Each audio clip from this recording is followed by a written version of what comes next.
Alors on va passer à un autre thème très récent, c'est le mariage homosexuel.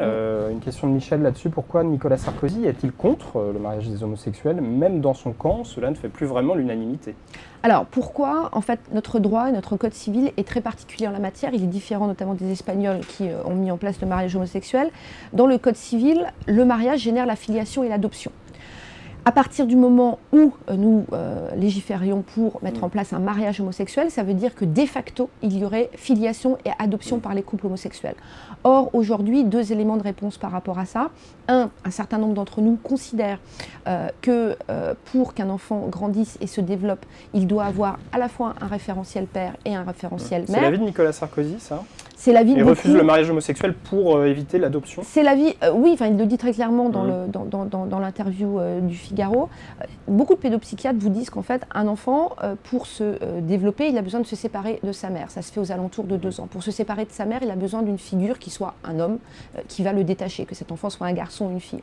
La problématique, en fait, qui se trouve là, c'est de dire, effectivement, à partir où on a deux références qui sont du même sexe, ça va être compliqué de détacher l'enfant par rapport à cela. Soyons clairs.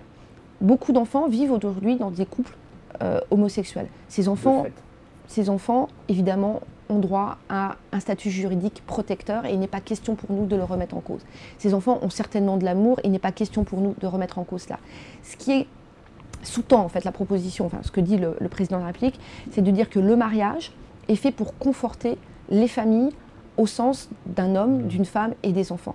À côté de ça, et moi je fais partie des gens qui souhaitent qu'on renforce les droits du Pacs, notamment qu'on puisse célébrer le Pacs en mairie et qu'on puisse y compris donner une journée de congé pour le Pacs. Pourtant, l'opinion publique, à travers différents sondages, semble plutôt favorable au mariage homosexuel. Vous n'êtes pas favorable, vous, à titre personnel, à ce... On ne gouverne pas en fonction de l'opinion publique. On ne gouverne pas en fonction des sondages qui, je vous le rappelle, sont pour le moins légèrement fluctuants.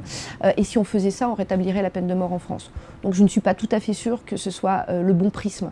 Ce qui est important, c'est d'être en vérité par rapport à des convictions.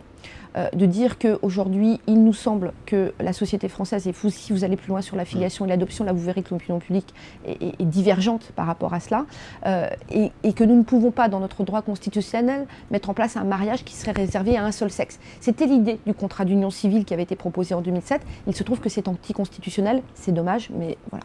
Et vous, à titre personnel, vous avez dit que vous étiez pour un renforcement du Pacs, mais le mariage homosexuel, qu'est-ce que ça vous inspire? Moi, à titre personnel, si vous voulez, je suis contre la filiation et l'adoption par des couples homosexuels. Si on pouvait trouver une solution juridique sur le mariage, je ne me poserais pas de soucis. Mais pour la filiation et l'adoption, je ne suis pas favorable.